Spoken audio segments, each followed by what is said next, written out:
मुंगेरी लाल के सपने देखने वालों के सपने होंगे चकनाचूर, 2022 में भाजपा की होगी सरकार। उत्तर प्रदेश के उप मुख्यमंत्री केशव प्रसाद मौर्य ने बरेली में एक बार फिर वर्ष 2022 में भाजपा सरकार बनाने का दावा किया है। केशव प्रसाद मौर्य ने कहा कि भाजपा 2022 के चुनाव में 300 से ज्यादा सीट जीतकर सरकार बनाएगी। जो लोग मुंगेरी लाल के हसीन सपने देख रहे हैं, उनके सपने चकनाचूर हो जाएंगे। केशव प्रसाद मौर्य ने प्रदेश में नेतृत्व परिवर्तन की आ रही खबरों का खंडन किया। उन्होंने कहा कि योगी जी के मार्गदर्शन में सरकार चल रही है, कहीं कोई दिक्कत नहीं है। केशव प्रसाद मौर्य ने बंगाल में चुनाव हारने के मुद्दे पर कहा कि भाजपा 3 सीटों से 76 सीटों पर पहुंची, अगर प्रतिशत में जोड़ेंगे तो यह बहुत अधिक है। और देश की अपेक्षा यह थी कि हम 200 सीटें जीते वहां सरकार बनाएं, और वहां पर जो गुंडागर्दी और अत्याचार करने वाली सरकार है वो जाए। लेकिन जनता का जो आदेश है वह स्वीकार है। भाजपा ने बंगाल में 76 सीट जीतकर ऐतिहासिक जीत हासिल की। केशव प्रसाद ने पीडब्ल्यूडी में खाली पड़े पदों के बारे में कहा कि जल्द पदों को भरा जाएगा। केशव प्रसाद ने राम जन्मभूमि प्रकरण के मामले में कहा कि यह फर्जी है, राम विरोधियों की साजिश है। कुछ लोग मोदी जी और योगी जी की सरकार को बदनाम करना चाहते हैं। यह सोची समझी साजिश है। इस साजिश के खिलाफ मुकदमा हो गया है। जो दोषी है उसके खिलाफ कार्यवाही होगी। उप मुख्यमंत्री केशव प्रसाद ने नवाबगंज के विधायक केसर सिंह के नाम पर बरेली 100 फुटा रोड का नाम विधायक केसर सिंह के नाम पर रखने की घोषणा की। केसर सिंह को अपनी श्रद्धांजलि भी अर्पित की। केशव प्रसाद ने अपने कार्यक्रम के अनुसार बरेली वासियों को 72.91 करोड़ लागत की परियोजना की सौगात दी। बरेली से पवन कुमार की रिपोर्ट। 4 अरब रुपए 400 करोड़ से ज्यादा की परियोजनाएं आज यहाँ पे या तो लोकार्पण हो रहा है या शिलान्यास हो रहा है। तो तेजी से बोलना है। बोलिए भारत माता की जय, भारत माता की जय, भारत माता की जय। आज बरेली के यहाँ लोकार्पण शिलान्यास समारोह में मेरे पास सूची में नाम तो लिखा है, लेकिन कई लोग मुझे नहीं दिख रहे हैं। जैसे आदरणीय हमारे केंद्रीय मंत्री यहाँ के लोग सांसद हैं, हमारे धर्मेंद्र कश्यप जी, धर्मेंद्र कश्यप जी आ रहे हैं। आमला के हमारे सांसद, महानगर के। मैं यहाँ आया हूँ इसलिए ये मुझे लग रहा है कि 500 करोड़ का और ऐसा प्रस्ताव होगा जो मुझे देना ही पड़ेगा, क्योंकि वह जनहित के लिए आप लोगों ने मांग की है। मैं एक एक नाम लूंगा तो उसमें ज्यादा बढ़ जाएगा। हमारे वीर विक्रम सिंह, मैंने इनका नाम नहीं ले पाया था, हमारे प्रिंस जी शाहजहांपुर के हैं। मैं ऐसे अपने सभी साथी विधानसभा के सदस्य और लोकसभा के सदस्यगण, अब आपके यहाँ एक राज्यसभा में भी हैं, तो सबको आश्वस्त करना चाहता हूँ कि विकास के लिए सरकार का खजाना लगातार खुला हुआ ना बुलाए जाने का निवेदन किया गया था, क्योंकि कोरोना प्रोटोकॉल का पालन करते हुए हम सबको कोई भी आयोजन करना है। मैं कोई बात शुरू करूं उससे पहले हमारे राकेश भैया क्या यार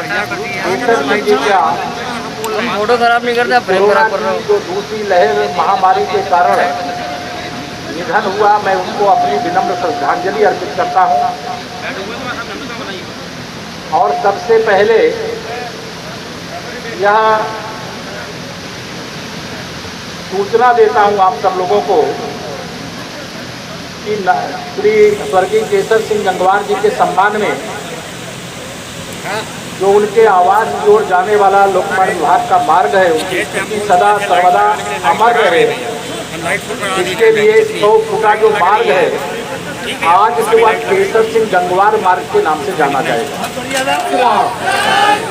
बहुत बहुत धन्यवाद। पार्टी के अध्यक्ष और पूर्व यहाँ के मुख्यमंत्री, उन्होंने सवाल उठाया, अरे श्री अखिलेश यादव जी, पहले अपने पिताजी से जाके बात करो, उनसे पूछो कि राम भक्तों पर, निहत्ते राम भक्तों पर गोली क्यों चलाई। सपने देख रहे हैं 2022 के मुंगेरी लाल के हसीन सपने। उनको लगता है कि 2022 में हमें शायद कोई रास्ता मिल जाए। मैं पूरे विश्वास से आज बरेली की धरती पर कह करके जा रहा हूं, जनता के आशीर्वाद से, अपने कार्यकर्ताओं के परिश्रम से, हमारे जनप्रतिनिधियों के माध्यम से किए गए विकास कार्यों के बल पर केंद्र में माननीय प्रधानमंत्री श्री नरेंद्र मोदी जी के नेतृत्व में, प्रदेश में आदरणीय योगी जी के नेतृत्व में हम सब लोगों ने जितना काम किया है, उस काम के बूते हम 2022 में फिर 300 से अधिक सीटें जीत करके उत्तर प्रदेश में सरकार बनाने का काम।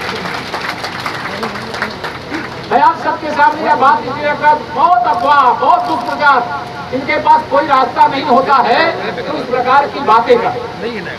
तो मैं आप सबका आह्वान करता हूँ, दुष्प्रचार से सावधान रहिएगा। ये दुष्प्रचार करने वालों का शासन याद करिएगा, कैसी गुंडई थी, किस प्रकार से जमीनों और मकानों और दुकानों के कब्जे होते थे, किस प्रकार से पुलिस और प्रशासन का पूरा राजनीतिकरण करके उसका दुरुपयोग किया जाता था। आज यह जो बदलाव है, कोरोना की महामारी आई, सवाल उठाते हैं श्री अखिलेश यादव जी, और मैं कहता हूं अगर श्री अखिलेश यादव जी मुख्यमंत्री होते तो जिस प्रकार से देश और प्रदेश में, हम ये नहीं कह रहे कि हमने सब कुछ 100% ठीक कर लिया, लेकिन ठीक करने का ईमानदारी से प्रयास किया। आज कोरोना महामारी से पूरा प्रदेश काफी मुक्ति की ओर है। केस घटे हैं केवल सरकार के प्रयास से नहीं, आपके सहयोग से भी, क्योंकि अगर आप सब लोगों ने सहयोग नहीं किया होता और सरकार और पुलिस प्रशासन का प्रयास करता तो उससे हम कोरोना की महामारी को नियंत्रित नहीं कर पाते। इसके नियंत्रण करने का कारण है कि सरकार और पुलिस प्रशासन और हमारे जो कोरोना योद्धा हैं, उन सब लोगों ने मिलकर के लड़ाई लड़ी और समाज ने सहयोग किया। आज हम उत्तर प्रदेश के अंदर अब सैकड़ों की संख्या में प्रतिदिन केस आते हैं, लेकिन मैं एक निवेदन करके जा रहा हूँ, कोरोना की जो महामारी की दूसरी लहर के कारण हमने बहुत कुछ खोया है। हमारे उत्तर प्रदेश में खोया, देश में खोया, लेकिन अभी लापरवाही नहीं करना, ये मेरी आप सबसे हाथ जोड़ करके विनती है। जैसे आपने पहले मतलब नियंत्रण करने का काम किया, अभी मेरे साथ महानगर के और जिले के अध्यक्ष साथ में बैठ करके एयरपोर्ट से आ रहे, उन्होंने कहा भंवरलाल लाल मौर्य जी ने मास्क नहीं उतारा तो नहीं उतारा, बाकी सबको कोरोना छू करके। सही है, तो मास्क मैं तो इस समय बोल रहा हूँ कि मास्क निकाला हूँ, लेकिन मैं भी मास्क भंवरलाल जी जैसे लगाए रहे तो मैं भी मास्क लगा करके इसलिए करता हूँ कि बोलते समय थोड़ा सा समस्या होती है। तो मैं आप सब लोगों को यह आह्वान करके निवेदन करके जा रहा हूँ कि कोरोना का जो प्रोटोकॉल है उसका पालन करिए, और इस महामारी की जो तीसरी लहर की आशंका बताई जा रही है वह उत्तर प्रदेश और देश में प्रवेश न करने पावे, इसमें अपना सहयोग करिए। वैक्सीन लगाने का जो अभियान सरकार के माध्यम से भारतीय जनता पार्टी संगठन के कार्यकर्ता जो दिन रात परिश्रम करके वैक्सीनीकरण में अपना योगदान दे रहे हैं, अन्य अभियान को सफल बना रहे हैं, उसको बनाने का काम करें। और मैं आप सब लोगों को यह आश्वासन जरूर दे करके जा रहा हूँ, मेरे कार्यकर्ता जो भारतीय जनता पार्टी के हैं, मुझे कोई संकोच नहीं, मैं सभी जिलाध्यक्ष मेरे मंच पर हैं और उनकी पूरी टीम जो यहाँ है, जो नहीं है, उनका भी अभिनंदन करना चाहता हूं। और जो व्यापारिक, सामाजिक, धार्मिक संगठनों ने इस कोरोना के दौरान सेवा की है, उनका भी अभिनंदन करना चाह रहा हूं। और इस मंच से ये कहना भी चाह रहा हूं, चाहे मेरे अध्यक्ष जी हो, चाहे मेरे जनप्रतिनिधिगण हो, चाहे मेरे कार्यकर्ता साथी, सारे अधिकारी कान खोल करके सुन ले, केशव प्रसाद मौर्य अगर उत्तर प्रदेश का उप मुख्यमंत्री है तो यहाँ पर बैठा हुआ हर कार्यकर्ता भी मुख्यमंत्री चाहते थे कि उत्तर प्रदेश की सीमा जहाँ से शुरू होती है वहाँ से सड़कें खराब दे दी है, लेकिन अब लोग मुझे कहते हैं कि अब उत्तर प्रदेश की सीमा जहाँ तक है वहाँ तक की सड़कें तो चमाचम मिलती हैं, उसके आगे भले खराब हो सड़क। सही है ये बात? ये परिवर्तन आया, विकास को मानदंड बनाया गया कि विकास होना चाहिए, विकास होगा, सड़क बनेगी तो अनेक प्रकार के रोजगार के अवसर सृजित होंगे। मैं आप सबको यह आश्वासन देते हुए आज यह सौगात अभी हम सब लोग यहाँ लोकार्पित करके आपको देने का काम करेंगे। साथ ही एक बात और मैं यहाँ पर कहना चाहता हूँ, अभी 2-3 दिनों से बड़ी चर्चा है, हमारे पत्रकार मित्रों को भी बड़ी उत्सुकता है, अभी मुझे अलग से सवाल करें इसलिए मैं पहले ही जवाब बोल देता हूँ। 2 दिन से जो रामद्रोही हैं बहुत सक्रिय है। आप अखबार में भी उनको देख पा रहे होंगे, टीवी में भी देख पा रहे होंगे, सोशल मीडिया पे भी देख पा रहे होंगे। यह कौन लोग हैं? यह रामद्रोही हैं, जिन्होंने राम भक्तों के खून से होली खेली थी, कार सेवकों का निहत्थे राम भक्तों पर गोली चलाई थी, वह राम मंदिर के मुद्दे पर सवाल कर रहे हैं। जिस कांग्रेस पार्टी के श्री राहुल गांधी जी हो, चाहे श्रीमती प्रियंका वाड्रा हो, चाहे उनके अन्य कोई नेता हो, वह सवाल उठाते हैं। उन्होंने कहा था भगवान राम तो हुए नहीं, वो तो काल्पनिक है। देश की सर्वोच्च अदालत का फैसला आया, रामलला का भव्य मंदिर का निर्माण हो रहा है। इनको बर्दाश्त नहीं हो रहा है कि रामलला का भव्य मंदिर निर्माण हो पाए। राम जन्मभूमि तीर्थ क्षेत्र जो ट्रस्ट है, उस ट्रस्ट के माध्यम से पूरी पारदर्शिता से, जिसमें कोई गड़बड़ी नहीं है, लेकिन 2 दिन से इन्होंने अफवाह फैलाया, झूठ फैलाया और इस प्रकार का दुष्प्रचार करने की कोशिश किया जैसे श्री रामलला की जन्मभूमि पर बनने वाले मंदिर निर्माण में कोई घोटाला हो गया। मेरे सभी भाई बहनों, आपको बताना चाहता हूँ, रामलला का भव्य मंदिर बन रहा है और भव्य मंदिर बनकर के तैयार होगा और हम सबको शुभ अवसर देखने को मिलेगा जब हम वहाँ सब दर्शन करने के लिए जाएंगे। मैं आप सबको यहाँ प्रसन्नता के साथ बताना चाहूँगा कि आज जो जिन परियोजनाओं का यहाँ पर लोकार्पण हो रहा है, ऐसे 53 की संख्या में, जिनकी 225 करोड़ रुपए से अधिक की लागत है, और लघु छोटे छोटे सेतु, कहीं नदी होंगे, कहीं नाला होंगे, लेकिन एक छोटा सा पुल बन जाने से कई गांव के लोगों को आवागमन की बहुत सुविधा हो जाती है। ऐसे 15 लघु सेतु या भी लगभग 41 करोड़ से अधिक लागत से बनाए गए हैं। 7 हमारे दीर्घ सेतु, जो सेतु उत्तर प्रदेश राज्य का जो सेतु निगम है, उसके माध्यम से 7 सेतुओं का निर्माण, कोई आरोडी होगा, कोई नदी सेतु होगा, उसका भी पूरा कर लिया गया है। उसकी भी लागत लगभग 117 करोड़ रुपए है। वह भी आज मैं आपको सबको सौंप रहा हूँ।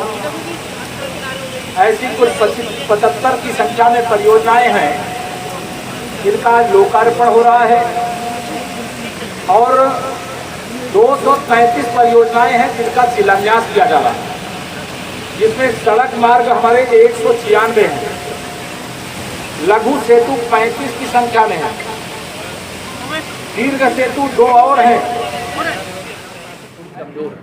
पिछली बार आप नहीं, कोई चेहरा नहीं था, सामूहिक नेतृत्व था।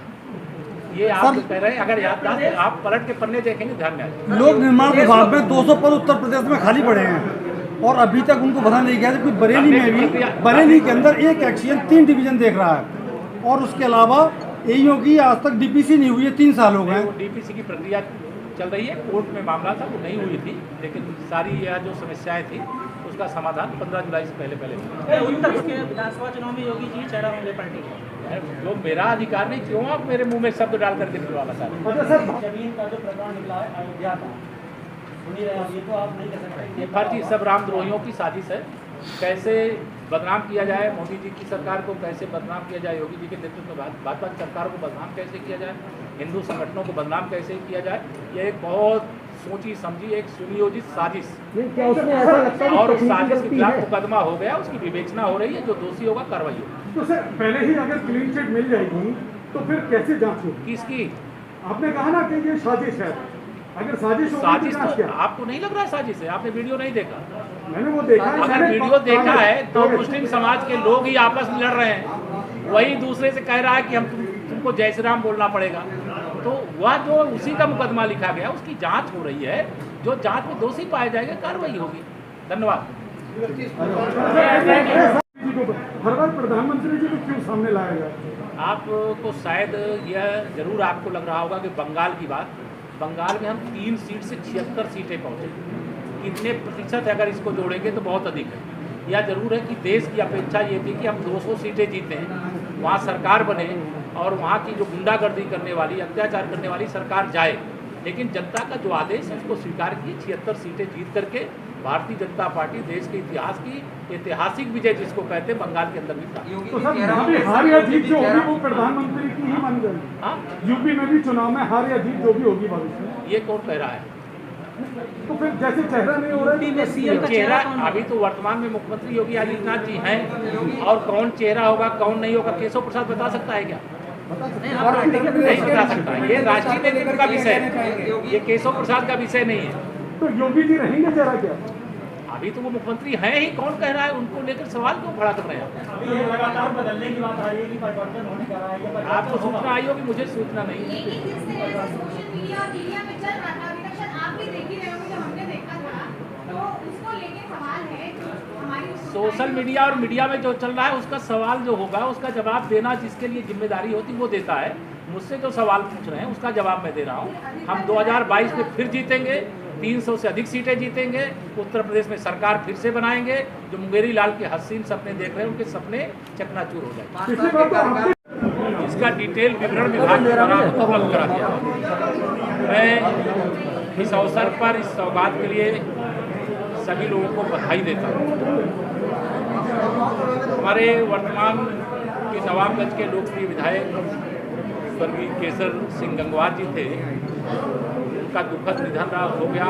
कुछ लोगों के बीच में नहीं है, अपने विनम्र श्रद्धांजलि अर्पित करते हुए आज से उनके निवास स्थान की ओर जाने वाला 100 फीट चौड़ा जो मार्ग है उनकी स्मृतियाँ सदा अमर रहेंगी। लेकिन लोक निर्माण विभाग के माध्यम से हम लोगों ने तय किया उनकी स्मृति में उनके नाम से उस मार्ग का नामकरण कर दिया जाए। आज से वह केसर सिंह गंगवार मार्ग के नाम से रोड को जाना जाएगा, तो सदा सदा के लिए स्थापित।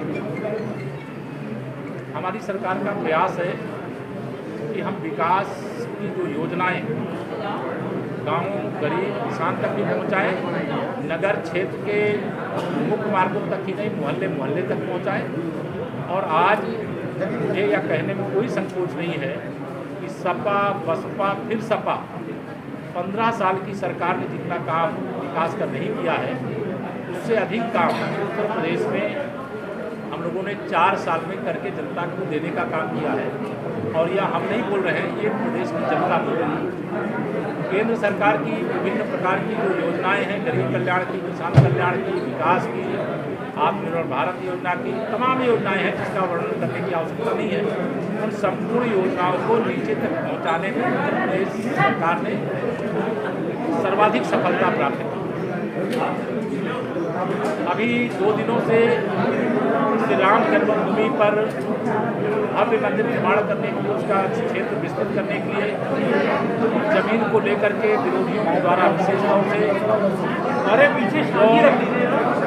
श्री राम जन्मभूमि पर मंदिर निर्माण करने के लिए कार सेवा किए गए हुए निहत्थे राम भक्तों पर गोली चलवाई उस पार्टी के अध्यक्ष के द्वारा। और कांग्रेस पार्टी जिसने भगवान श्री राम का जन्म भी हुआ है, उनकी जन्मभूमि है, यह भी मानने को तैयार नहीं थी, उनके अस्तित्व को नकारने वाले विरोध किया है। और कुछ और चुपभैया दल एक नगर निगम की सीमा वाली क्षेत्र की राजनीति करते हैं, उन लोगों के द्वारा भी इस प्रकार का दुष्प्रचार करने का काम किया गया है, जो चाहते हैं कि रामलला की जन्मभूमि पर भव्य मंदिर का निर्माण ना हो।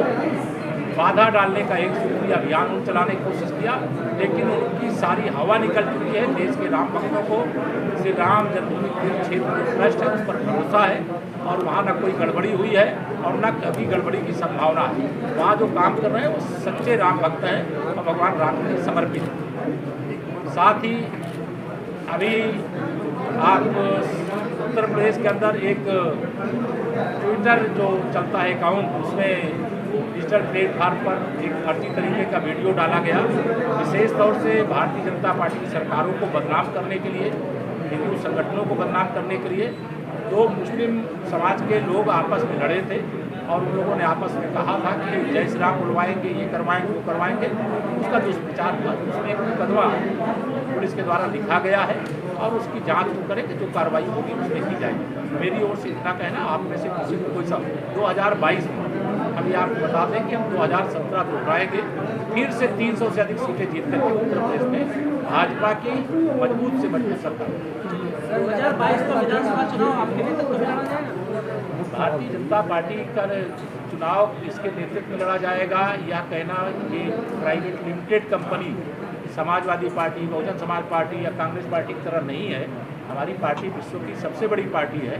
ये हमारा नेतृत्व सामूहिक है और हमारा राष्ट्रीय नेतृत्व है, संसदीय बोर्ड है, वह सब तय करते हैं। लेकिन हमारी पूरी पार्टी मिलकर के लड़ेगी और 300 से अधिक सीटें 2017 से की तरह 2022 में भी जीतेंगे। सर लेकिन बंगाल में यही हुआ, बंगाल में यही हुआ चेहरा